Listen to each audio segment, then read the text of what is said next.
नमस्कार, मैं हूं देवशंकर नवीन, भारतीय भाषा केंद्र जवाहरलाल नेहरू विश्वविद्यालय में प्रोफेसर हूं। ईपीजी पाठशाला हिंदी के अंतर्गत आधुनिक काव्य में इस समय हम लोग राजकमल चौधरी की काव्य दृष्टि के बारे में बातचीत करेंगे। बातचीत के क्रम में हम राजकमल चौधरी के प्रारंभिक रचना संधान की जानकारी हासिल करेंगे। राजकमल चौधरी के सृजन परिवेश का मूल स्वरूप समझ सकेंगे। अकविता आंदोलन की पृष्ठभूमि जानेंगे। अकविता आंदोलन में राजकमल चौधरी के अवदान से परिचित होंगे और राजकमल चौधरी की 3 प्रसिद्ध काव्य कृतियाँ कंकावती, दास कविता और मुक्ति प्रसंग का महत्व समझ सकेंगे। राजकमल चौधरी मोहभंग के दौर के कवि हैं। आज़ादी के तत्काल बाद से ही भारतीय जनमानस में स्वर्णिम भविष्य के सपने जगने लगे थे। आम नागरिक के हितैषी के रूप में स्वयं को जवाबदेह मानने वाले बुद्धिजीवियों को लगा कि नए लोकतंत्र में आम जनता के दुखों का अंत हो जाएगा। भूख, गरीबी, अशिक्षा, बेरोजगारी जैसी समस्याओं का निवारण हो जाएगा। लेकिन भारत की आज़ादी के कुछ ही वर्ष पश्चात स्वर्णिम भविष्य की आशा और सत्ता के प्रति आस्था टूटने लगी। समस्याएं कम होने की जगह बढ़ने लगी। परिवार, समाज, गांव, शहर नई परिस्थितियों से जूझने लगे। एक छोटी समस्या कई बड़ी समस्याओं की जननी होने लगी। आज़ाद भारत के रचनाकारों का आज़ादी से मोह भंग होने लगा। आज़ाद भारत की यह दुर्दशा उन्हें बेचैन करने लगी। स्वातंत्र्योत्तर काल के प्रखर कवि राजकमल चौधरी, जिनका काल सन 1929 से 1967 है, उनका रचना कर्म ऐसी ही बेचैन मनस्थिति की परिणति है। मोहभंग के दौर के कवि राजनीति और अर्थतंत्र के चक्रव्यूह में जकड़े आम जनता को देख बेचैन हो उठे थे। वे कविताओं के माध्यम से आम जनता की मुक्ति के लिए सत्ता पर आघात करते थे। राजकमल चौधरी का मानना था कि कविता अपनी सीमा और सुविधा के अनुसार आदमी को राजनीतिक और आर्थिक ढांचे के व्यूह तोड़ने में मदद करती है। फलस्वरूप वे उक्त परिस्थितियों से जूझते नागरिक की मदद हेतु उस मिजाज की कविताएं लिखने लगे थे। वे समाज एवं युग की अगुवाई के आग्रह थे। जनता को सही राह दिखाने का दायित्व रचनाकार का है। इस मान्यता के साथ उन्होंने नई दृष्टि के साहित्य द्वारा जनता को सावधान करना शुरू किया। इस पाठ में आज़ादी के बाद भारतीय जनजीवन की दशा को केंद्र में रखकर रचना करने वाले राजकमल चौधरी के रचनात्मक उद्देश्य पर हम इसी दृष्टि से विचार करेंगे। हिंदी में राजकमल चौधरी की रचनाएं 20वीं सदी के 5वें दशक के पश्च भाग में तीक्ष्णता से प्रकाश में आने लगी थी। उनकी पहली हिंदी कविता बरसात रात प्रभात सितंबर 1956 में नई धारा में प्रकाशित हुई। पहली हिंदी कहानी सती धनुकायन मार्च 1958 में कहानी में और पहला निबंध भारतीय कला में सौंदर्य भावना जून 1959 में ज्ञानोदय में प्रकाशित हुआ। मैथिली में सन 1954 से ही उनकी रचनाएं छपने लगी थी। उनकी अप्रकाशित पांडुलिपियों के साक्ष्य से तय है कि सन 1949-50 से ही वे गंभीरतापूर्वक सृजन में सक्रिय थे। उनकी रचनाओं के प्रकाश में आने से पूर्व हिंदी में दूसरा सप्तक प्रकाशित हो चुका था। नए पत्ते सन 1953 में और नई कविता सन 1954 में प्रकाशित हो चुकी थी। नए पत्ते और आलोचना के कुछ अंकों में नई कविता की कुछ एक मूल स्थापनाएं दी जा चुकी थी। कहा गया था कि कुंठा और वर्जना से विमुख नई कविता मुक्त यथार्थ का समर्थन करती है। विवेक के आधार पर इस मुक्त यथार्थ का साक्षात्कार वह न्यायोचित समझती है और क्षण तथा समसामयिकता के दायित्व को स्वीकार करती है। विवेचना और विवेक के बल पर जिस वैज्ञानिक दृष्टिकोण से मानवता और यथार्थ दृष्टि अर्जित होती है उसका आदर करती है। सन 1959 में तीसरा सप्तक छपते ध्वनित हुआ कि तार सप्तक में संग्रहित कवि राहों का अन्वेषण करते हुए मंजिल निर्धारित कर चुके। तार सप्तक दरअसल नई कविता की ही घोषणा थी, अर्थात नई कविता की विधिवत मान्यता मिलने के दौरान ही राजकमल की कविताएं प्रकाश में आने लगी थी, यद्यपि सृजनरत वे 4-6 वर्ष पूर्व से थे। राजकमल चौधरी का रचना काल भारतीय समाज का ऐसा दौर था कि जनता खुद को ठगी हुई सी महसूस कर रही थी। सत्ता द्वारा वैज्ञानिक विकास और औद्योगिक क्रांति की दुहाई दी जा रही थी, सुविधा संपन्न नागरिक जीवन बहाल करने की बात की जा रही थी, पर सच्चाई कुछ और थी। उत्पादन धर्मी व्यवस्था की बागडोर पूंजीपतियों के हाथ में ही रही। कृषि कर्म की जीवनी शक्ति से अनुप्राणित अधिसंख्य जनता मजदूर बन गई। उत्पादन, विपणन, वितरण के औजार के रूप में जनता का उपयोग होने लगा। श्रम शक्ति का मूल्यमान घटता जा रहा था। मुट्ठी भर पूंजीपति उसके नियामक नियंता अब भी बने हुए थे। आर्थिक वैषम्य की इस विशाल खाई से भारत में जिस समाजवाद की संकल्पना की गई थी उसका रास्ता अवरुद्ध हो गया था। वर्गहीन समाज की संकल्पना आहत हो चुकी थी। जनतांत्रिक पद्धति की विद्रूपताओं से राजकमल चौधरी इस स्थिति में आक्रांत हो चुके थे। बड़ी पैनी नज़र से वे भारतीय जनजीवन की उक्त परिस्थितियों का जायजा ले रहे थे।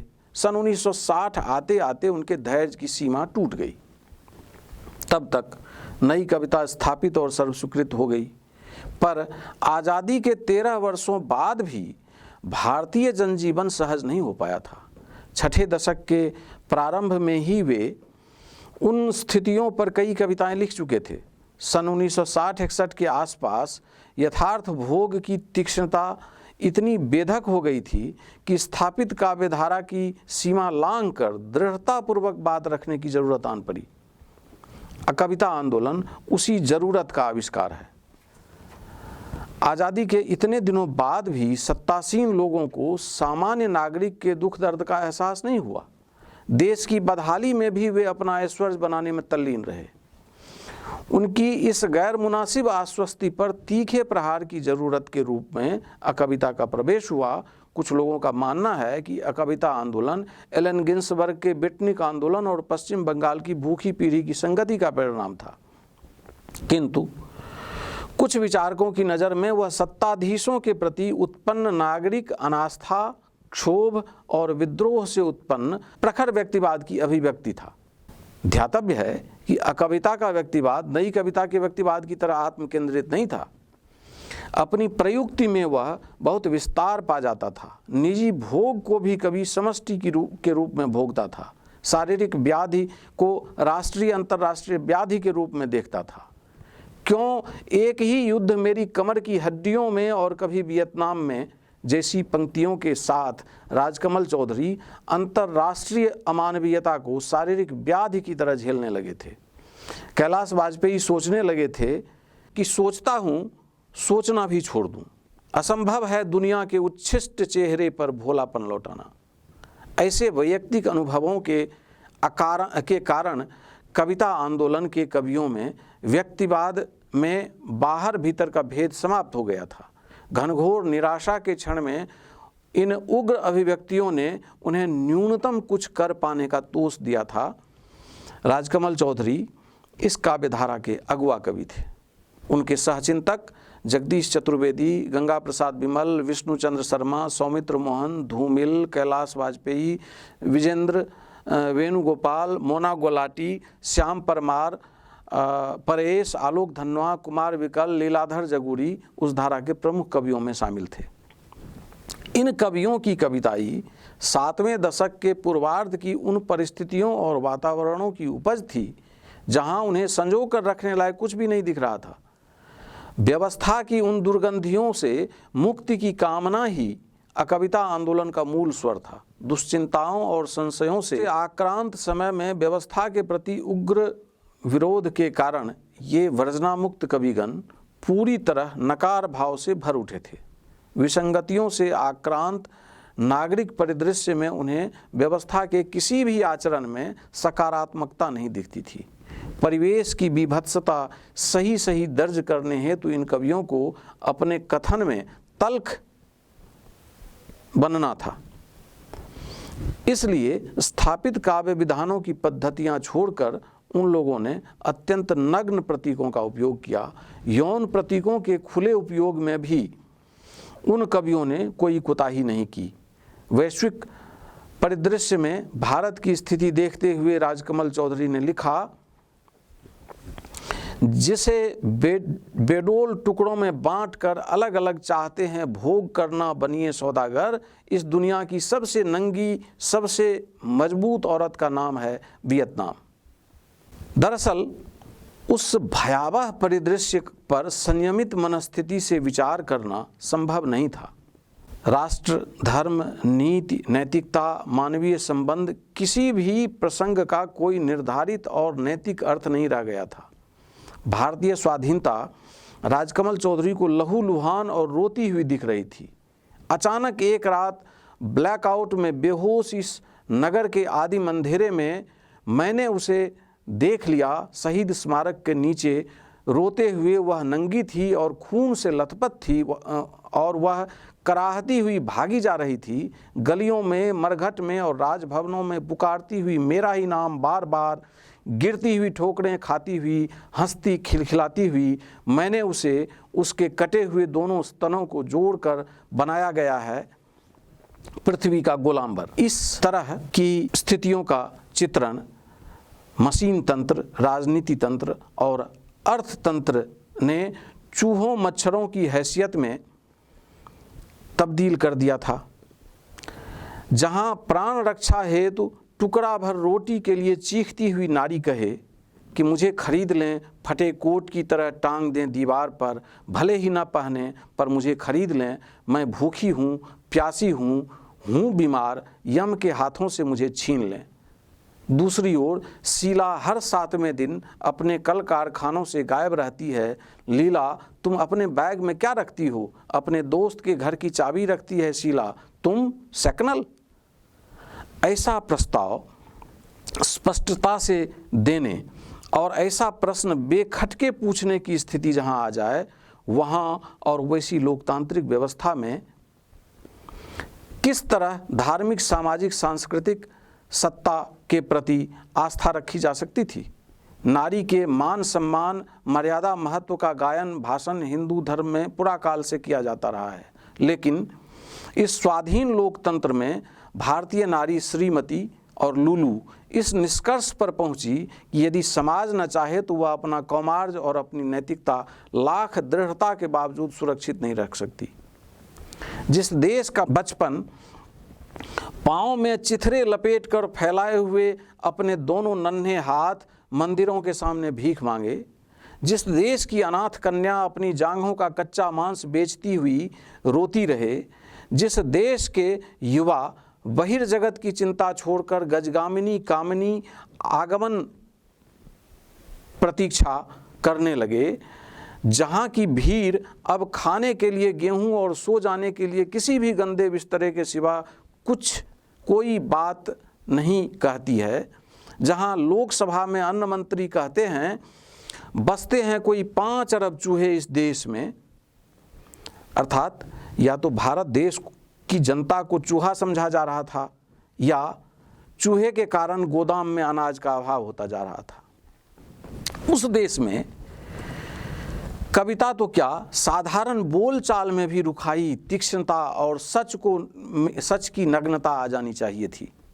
कविता आंदोलन के दौरान हिंदी में लिखी जाने वाली कविता की जैसी संरचना थी, वस्तुतः उसी की आवश्यकता भी थी, और राजकमल चौधरी के साथ उस दौरान अन्य कई समर्थ कवियों ने इस दिशा में पूरी दमदार रचनाएं की।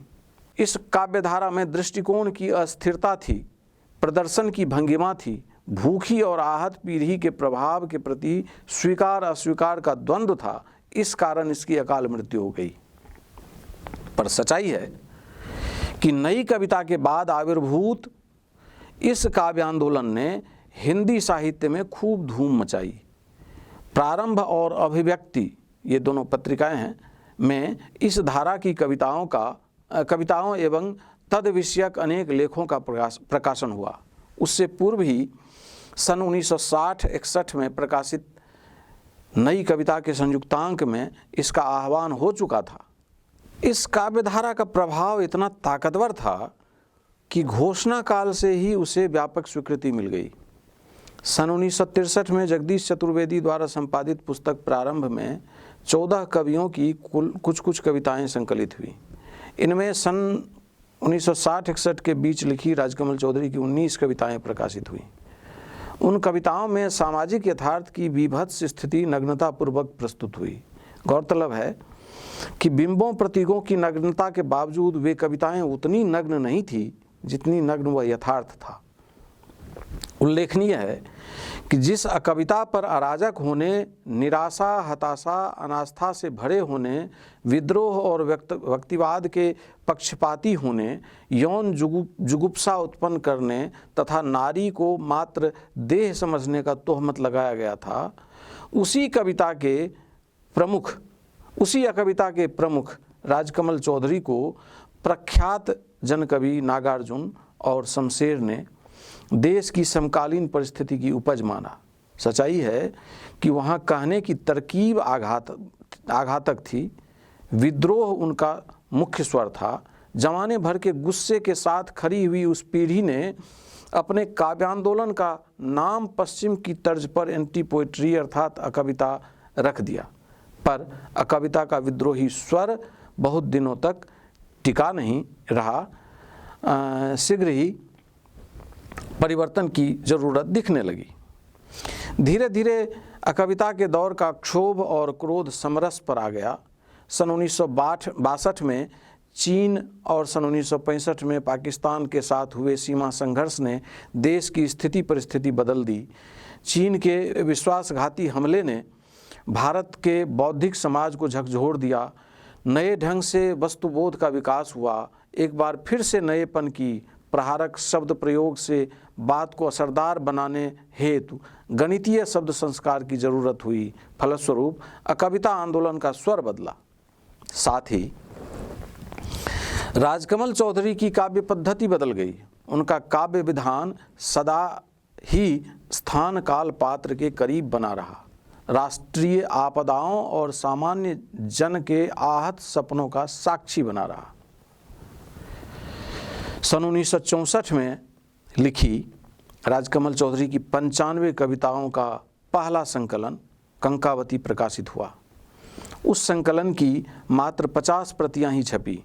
इस संकलन की भूमिका का शीर्षक कवि ने कंकावती 1964 रखा और पुराण से लेकर शब्दकोश तक में उल्लिखित कंकावती के विभिन्न संदर्भों की चर्चा करते हुए कहा कि कंकावती में ये सारे कोशगत शास्त्र रूप, संदर्भ, गुण, अर्थ समग्र रूप में उपस्थित हैं।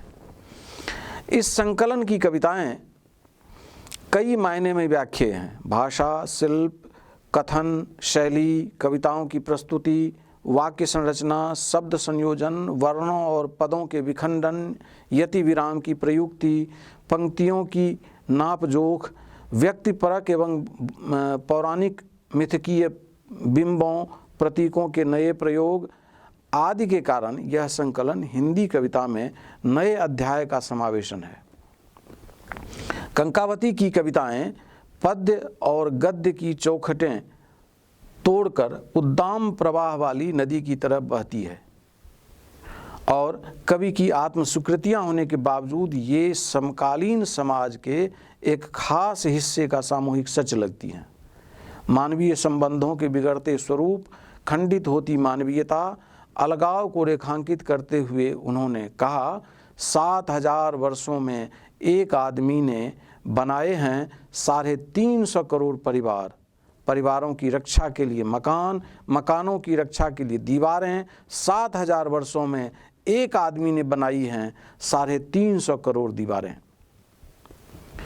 शब्दों के स्वरूप को परिवर्तित कर उसमें नए अर्थ भरकर इस तरह के प्रयोग से कविता की प्रेषणीयता में निखार लाया गया है।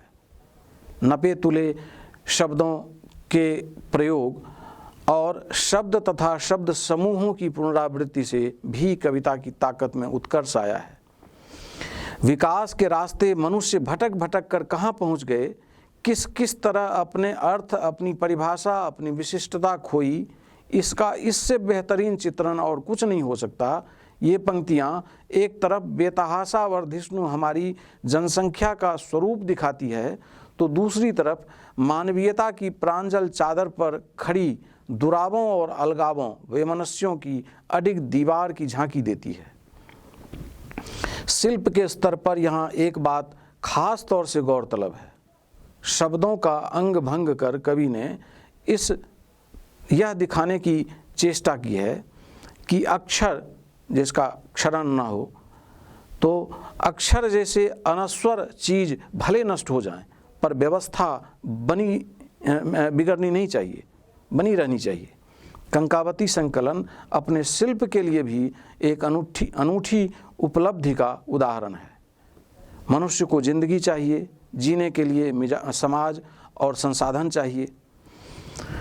भौतिक युग में जीना है तो पैसे चाहिए, पैसे के लिए रोजगार, रोजगार सुरक्षित रखने के लिए नियोजक की खुशी, समाज संबंधियों और आश्रितों की अपेक्षाओं की पूर्ति हेतु सामाजिक मान्यताओं की सलामती, तमाम सलामती को अंजाम देने हेतु विश्वविद्यालय और सचिवालय और अन्य कार्यालयों में भी काम करती हुई युवती दिन भर परेशान होती है।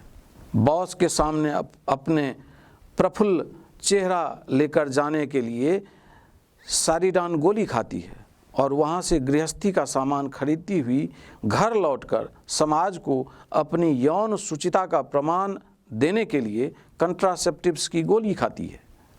नौकरी, फैशन और सिर सलामत रखने के लिए शांति निकेतनी बैग में चंद गोलियाँ, सारीडान की, कंट्रासेप्टिव्स की, जहर की नहीं। यह कामकाजी युवती घर, परिवार, समाज, सामाजिक व्यवस्था सबकी अपेक्षाओं के लिए गुंजाइश बनाती है, परंतु अपने लिए एक बदतमीज लड़का जो दूसरे शहर में रहता है। इस विद्रूपता का क्या हो कि घुटन भरा जीवन ढोती हुई युवती अपने शांति निकेतनी बैग में गर्भ निरोधक और सिरदर्द की गोलियां रख लेती हैं, लेकिन जहर की गोली नहीं रख पाती। जीवन की तंगहाली की इस पराकाष्ठा के चित्रण की हेतु कैसी भाषा हो। सन 1965 में राजकमल चौधरी ने दास कविता लिखनी शुरू की थी। कई पृष्ठों की इस लंबी कविता का काफ़ी हिस्सा लिखा जा चुका था, किसी कारण वह पूरी न हो सकी। उनकी सर्वप्रसिद्ध कविता मुक्ति प्रसंग 15 अगस्त 1966 को प्रकाशित हुई। कहना समीचीन होगा कि दास कविता मुक्ति प्रसंग का ही पूर्वांश है, जहाँ दास कविता दारुण अतीत एवं भयानक विभत्स वर्तमान के प्रति स्वीकार भाव है और तन मन प्राण पर उसके बोझिल जंजाल का दबाव है, वहीं मुक्ति प्रसंग तमाम विसंगतियों और विकृतियों से मुक्ति की कामना है। दास कविता में जहाँ पानी को मथ कर घी निकालती इस व्यवस्था में हम धर्मादर्श और कानून नियम बनाने वालों के दासों के दासानुदास हैं। कवि घोषणा करते हैं कि इनकलाबी साथियों, तुम्हारे साथ मैं दास हूँ, सत्ता और समाज के बीच घोषित अघोषित शर्तनामों का दास। मैं अगर हूँ उस शर्तनामे का दास, अपनी रोटी, शराब, सिगरेट, पतलून, हंसी और कोठरी और कलम के लिए, तो तुम भी मेरी तरह महज देशवासी की तरह जीने और राजनीति करने के लिए उसी शर्तनामे की सत्ता, व्यवस्था, गुंजाइश, छोटी बड़ी सुविधा के दास हो। अगली दुनिया के अन्वेषकों, हमारी दुनिया तो यही है, प्रभुता से नियंत्रित, दासता से अभिशप्त, बर्बर अमानवीय ताकतों से अनुशासित, अनियामिक जनता की दुनिया। इसे तोड़ो। उत्तम पुरुष भाषा विधान में देश के राजनीतिज्ञों का व्यंग्यात्मक चित्र समकालीन समुदाय की दृष्टि खोल देता है। अंत में राजनीति को मैंने जीने का कारण बनाया था, लेकिन उससे पहले मैं बीमा कंपनी का एजेंट हुआ करता था। इतना लंबा है राजनीति का राजमार्ग कि रंगशाला के अंतरंग में पहुंच जाने पर अपने सुख, अपने व्यक्तित्व, अपने राग विराग, अपने संगीत के सिवा और कोई बात याद नहीं रह जाती है। फिर वे कहते हैं हमारी बातचीत हमेशा राजनीति से संबंधित होगी और हमारी भंगिमाएं मुद्राएं टेबल के किनारे कोयले का कीमती लाइसेंस जैसी दिखती हुई उस कुरूप स्त्री से संबंधित। वह स्त्री जनता नहीं है, केवल है जनता की अपनी विकृत मनस्थिति। जब देश की जनता की यह स्थिति हो कि उसके प्रतिनिधि उसे झूठे वादे कर स्वर्ण महल में पहुँचे और वहाँ से पुनः याद न आने वाली शकुंतला की तरह भूल कर उसे कुरूप स्त्री समझ ले, तो एक संवेदनशील कवि अपना दायित्व कैसे निभाए। समाज की इस वंचना वृत्ति पर वे लिखते हैं कि समाज नंगापन तो चाहता है, मगर उजाले का नंगापन नहीं चाहता। वह चाहता है अंधेरे में, चाहता है एकांत में, गुफाओं, कंदराओं, जंगलों में, बंद कमरों में, मसहरी लगे बिस्तरों में।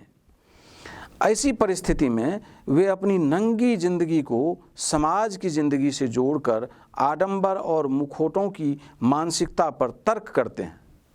व्यक्ति के रूप में वे समाज की जिंदगी जीते थे। अपनी आत्मा को समुदाय से जोड़ते हुए उन्होंने पहले ही कह दिया था, मेरी आत्मा की यह विक्षिप्त खामोशी सब लोगों की है। तुम्हारा, उनका और उनका सभी का है मेरा यह आत्मदहन। सबकी उदासी का रहबर हूँ, मालिक हूँ मैं। ऐसी परिस्थिति में समाज की खामोश मानसिकता, समाज की चुप्पी को देखते हुए उन्होंने व्यंग किया, चुप रह जाओ, मौसम चुप रहने से ही बदलता है। यूँ भी आजकल बेवफाई है शोरगुल करना।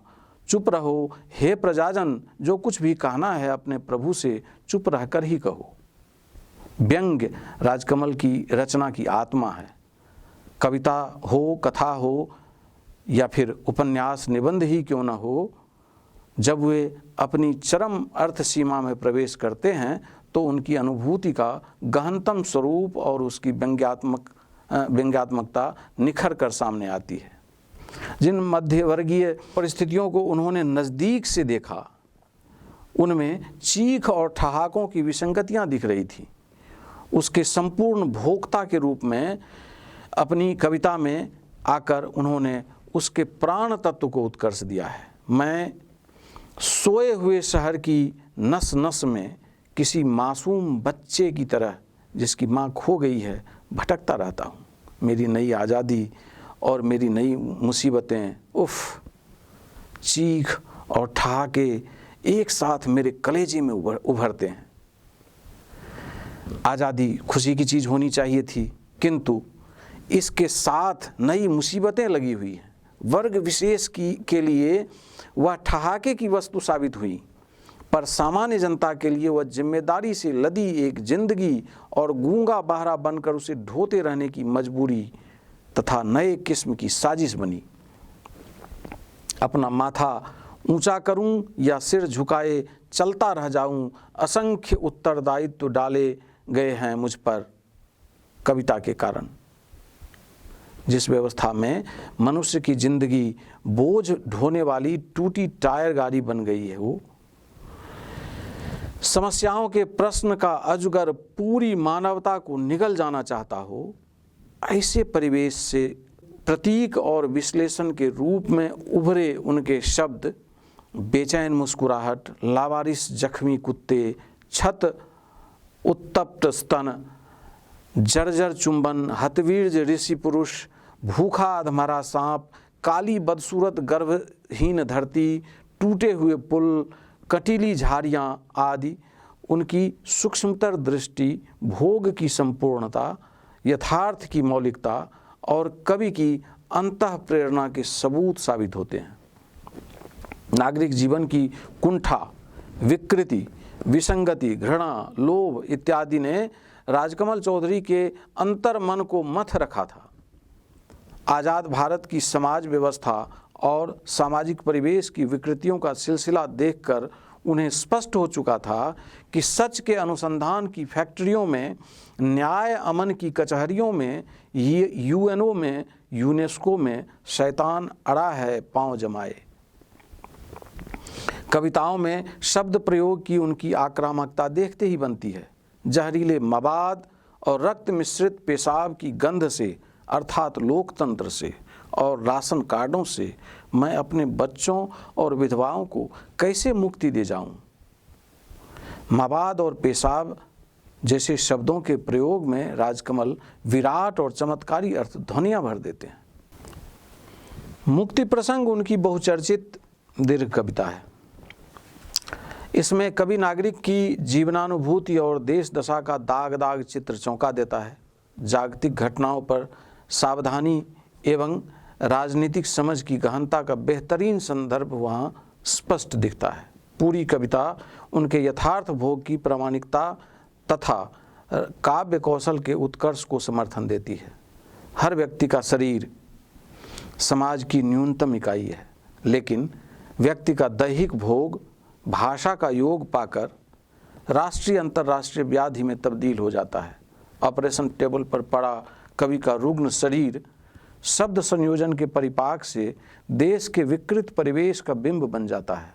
शारीरिक व्याधि और रुग्ण शरीर की दुर्दशा से देश की दुर्दशा को रेखांकित करने का यह विलक्षण कौशल, जहाँ देश की कुरीतियाँ, विसंगतियाँ, उनकी अतरियों की गंदगी है, जनसमाज की विडंबनाएं उनके जख्म और मवाद हैं। ऑपरेशन टेबल पर इतिहास पुस्तक की तरह खुले पड़े कवि डॉक्टर के प्रतीक के से सफ़ेद पोशों को चेतावनी देते हैं, मैं इतिहास पुस्तक की तरह खुला पड़ा हूँ, लेकिन मेरा देश, मेरा पेट, मेरा ब्लाडर, मेरी अंतड़ियाँ खुलने से पहले सर्जनों को यह जान लेना होगा, हर जगह नहीं है जल अथवा रक्त अथवा मांस अथवा मिट्टी, केवल हवा, कीड़े, जख्म और गंदे पनाले हैं अधिक स्थानों पर इस देश में। जहाँ सड़कर फट गई है नसें, वहाँ हवा तक नहीं, ऊपर की त्वचा चीरने पर आग नहीं निकलेगी, न ही धुआं, जठराग्नि, दावानल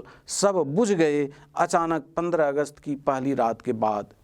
अब राख ही राख बच गया है पीला मवाद। इस कविता के केंद्र में कवि स्वयं खड़े हैं। सर्वत्र उनका मैं मुखर है। अपने लिए चुने गए सर्वनामों से भरी हुई उनकी रचनाएं उनके यथार्थ भोग की मौलिकता का परिचय देती हैं। इस दीर्घ कविता का प्रारंभ कवि की व्याधि से होता है। देश की आर्थिक, सामाजिक, राजनीतिक, सांस्कृतिक, मानवीय रुग्णताओं एवं विकृतियों के साथ अपने रुग्ण शरीर का संबंध जोड़कर कवि इस व्याधि से मुक्त होना चाहते हैं। संपूर्ण समाज और पूरे देश को इन विसंगतियों से मुक्त करना चाहते हैं। राजकमल की शारीरिक रुग्णता देश की राजनीतिक रुग्णता से तालमेल स्थापित कर इस कविता को उत्कर्ष देती है। उनका दृष्टिकोण विषय फलक को पूरी उनकी शैली में काफ़ी विस्तार देता है। शब्दों की पुनरावृत्ति, वाक्यों की पुनरावृत्ति एक अर्थ में दोष मानी जा सकती है, पर यही प्रक्रिया इस कविता में रचना के उत्कर्ष का कारण बन जाती है। पौराणिक ऐतिहासिक शब्दों के नए बिंबों के से वाक्य में अर्थ नूतनता भरना, जैविक, प्राकृतिक, वैज्ञानिक, व्यापारिक संदर्भों में परिवेश निर्मित करना, प्रयोगात्मक चातुर्य से शब्दों को नया बनाना, वैयक्तिक संदर्भों को प्रयोगगत संस्कार से अभिभूत कर संप्रेषणीयता को बढ़ाना, मिथकीय चर्चा से प्रभावोत्पादकता में चमक लाना, ध्वन्यात्मक शब्दावली से रचना की नाटकीयता बढ़ाकर उसको रोचक बनाना, व्यंग्य निरूपित कर भाषा को तीक्ष्ण, धारदार और प्रभावकारी बनाना उनकी रचनाधर्मिता के कुछ स्मरणीय पक्ष हैं। उन्हें यह भी स्पष्ट हो चुका था कि भिखमंगों, अफीमचियों, रंडियों की काली और अंधी दुनिया में, मशान में अधजली लाशें नोच कर खाते रहना श्रेयस्कर है जीवित पड़ोसियों को खा जाने से। एक समर्थ और सफल कवि के रूप में उन्हें एक सुलझी हुई जीवन दृष्टि मिली थी, जो उन्होंने स्वयं सुनिश्चित की थी, जिसमें यह बात साफ थी कि आम नागरिक वंचनाओं का शिकार हुआ है। उसके जीने की बुनियादी शर्तों तक के लिए व्यवस्थापतियों के मन में कहीं कोई आग्रह नहीं है। तय बात है कि सामान्य नागरिक के जीवन का सबसे बड़ा धर्म, सबसे बड़ी अभिलाषा, सबसे बड़ा नारा, सबसे बड़ा आंदोलन, सबसे बड़ी प्रतिबद्धता अन्न और बिस्तर है। इसकी पूर्ति के बाद ही किसी मनुष्य को भय, लोभ और नैतिकता की याद आती है। जिंदगी और मौत के बीच निहत्थे सिपाही की तरह जूझते हुए सामान्य नागरिक की तमाम मुसीबतों को राजकमल चौधरी ने वैयक्तिक मुसीबत और अपनी शारीरिक व्याधि की तरह झेला है और उन्हें अपनी रचनाओं में उकेरा है। मानव जाति की अदम्य जिजीविषा और परिस्थितियों को अनुकूल बनाने का अपार धैर्य उनकी तमाम रचनाओं में देखा जा सकता है। अपनी रचनाओं में राजकमल चौधरी ने कहीं सृजन का देवता होने की कोशिश नहीं की। सृष्टि करते हुए भी वे अपनी सृष्टि के भीतर बाहर से परे रहे। अपनी रचनाओं में उन्होंने कहीं उपदेशक की भूमिका नहीं अपनाई। संस्थापित व्यवस्थाओं से मोह भंग राजकमल चौधरी के रचना संसार का मूल स्वर है। भारतीय लोकतंत्र के खोखले आदर्शों से चिढ़कर ही उन्होंने कहा था कि आदमी को तोड़ती नहीं है लोकतांत्रिक पद्धतियाँ, केवल पेट के बल उसे झुका देती हैं। धीरे धीरे अपाहिज, धीरे धीरे नपुंसक बना लेने के लिए उसे शिष्ट, राजभक्त, देश प्रेमी नागरिक बना लेती है। हम लोगों को अब शामिल नहीं रहना है इस धरती से आदमी को हमेशा के लिए खत्म कर देने की साजिश में। फिर वे दास कविता में जहाँ घोषणा करते हैं कि इनकलाबी साथियों, तुम भी मेरी तरह महज देशवासी की तरह जीने और राजनीति करने के लिए उसी शर्तनामे की सत्ता, व्यवस्था, गुंजाइश, छोटी बड़ी सुविधा के दास हो। वहीं वे मुक्ति प्रसंग में घोषणा करते हैं कि अपनी देह सीमाओं के विषय में ईश्वर के प्रति एक ही प्रार्थना हो सकती है, आधुनिक मनुष्य की व्यक्तिगत प्रार्थना। अपनी मुक्ति के लिए संगठन और संस्थाओं के विरुद्ध हो जाना, अर्थात शासन तंत्र और सेनाओं के विरुद्ध हो जाना, अपनी इकाई बचाने के लिए एक ही प्रार्थना वास्तविक जीवन में और कविता में शामिल होने, स्वीकार करने और मुक्ति पाने की। जीना, जीने की मजबूरियों को समझना और मजबूरियों की त्रासदी से मुक्ति पाना ही राजकमल चौधरी के जीवन और लेखन का मूल लक्ष्य रहा। उन्होंने कहानी, कविता, उपन्यास, निबंध, नाटक सभी विधाओं में रचना की। हर विधा की रचना में अपनी उदात्त चेतना, विलक्षण प्रतिभा, सृजनात्मक कल्पनाशीलता, गहरी अनुभूति का परिचय दिया। कवि राजकमल सदा कविता के वर्तमान में जीते रहे। इस पद्धति में उनके जीने का कारण उनकी भाषागत सीमा नहीं, बौद्धिक विस्तार था। रचनाएं चाहे हिंदी की हों अथवा मैथिली की, उनकी अनुभूति सृजन धर्मिता से प्राणवंत हो उठी थी। कविता को उन्होंने व्यक्ति सत्य को स्थित और स्थापित करने का साधन कहा है। कंकावती से लेकर इस अकाल वेला में और विचित्रा तथा ऑडिट रिपोर्ट तक की समस्त कविताओं में इन प्रवृत्तियों को ढूंढा जा सकता है। लगभग 2 दशक की आज़ादी के दौरान भारत देश में आई व्याधियों को व्यक्त करने हेतु कवि ने मुक्ति प्रसंग में इतिहास, पुराण, मिथक, यथार्थ, विश्व घटना चक्र आदि के सहारे बिंब गढ़े और निजी बीमारी का उपयोग किया। कवि को स्वाधीनता पानी और अनाज के देवताओं से भीख मांगती दिखती है, नंगी और खून से लथपथ दिखती है। अपने खुले हुए पेट की बीमारियां, मवाद, दुर्गंधियां देश की व्यवस्था में व्याप्त व्याधियों और विकृतियों जैसी लगती हैं और कवि इन तमाम व्याधियों से मुक्ति चाहता है। मुक्ति शारीरिक व्याधि से और राष्ट्रीय अंतर्राष्ट्रीय व्याधि से। विज्ञान तंत्र, अर्थतंत्र और राजनीति तंत्र जैसी प्रभु सत्ता के कारण देश और देश की आज़ादी जिन आपदाओं के बीच अटक गई, उस सत्ता के से संघर्षरत और युद्धरत होना तथा निरर्थक वर्जनाओं और थोपी गई व्याधियों से मुक्ति पाना मात्र ही राजकमल चौधरी का काम्य रहा, शरीर के लिए भी और देश के लिए भी। भाषिक विशेषता, शब्द प्रयोग, शिल्प की मौलिकता एवं नवता, प्रतीक, नियोजन, अनुकरणात्मक ध्वनि प्रयोग, अलंकारों की छटा आदि से कंकावती की कविताएं अत्यंत महत्वपूर्ण बन पड़ी हैं और अपने समय की कविताओं पर भारी पड़ती है। वस्तुतः यह टेलीग्राम की भाषा में देश समाज की स्थिति परिस्थिति पर दी गई गंभीर टिप्पणियों का संकलन है। शब्दों की कलाबाजी का जादुई असर और शब्दों के सहारे चमत्कारिक बिंब प्रतीकों का सृजन पाठकों को उनकी कविताओं से जादू नगर में बांधे रहता है। स्थापित अर्थध्वनियों के चौखटों से बाहर निकालकर शब्दों के नए अर्थ भरते हैं।